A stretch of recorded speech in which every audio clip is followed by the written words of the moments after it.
Ahojte moji milí. Akurát som mala také uvedomenie, keď som pozorovala surferov za mnou, že keď sa niekedy dostaneme do situácie, kedy príliš tlačíme na niektoré projekty, na niektoré veci, ktoré chceme určite vyriešiť a vytvárame si tam veľmi veľký tlak, je to pre nás veľmi, veľmi vážne, tak môže pomôcť začať sa hrať. Urobiť jedno, chytiť jednu vlnu a uvidieť, ako na ňu naskočíme. Chytiť druhú vlnu a znova sa s ňou zahrať. Znova vyskúšať, aké je to nastúpiť inak na ten súd.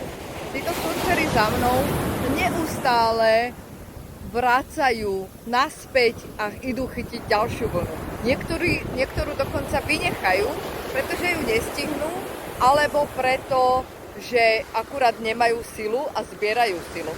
Takže častokrát nám v živote môže pomôcť uvoľniť sa a hrať sa s tými vlnami a čakať možno na tú správnu vlnu a uvedomiť si, že sa môžeme vrátiť a vyskúšať to znova.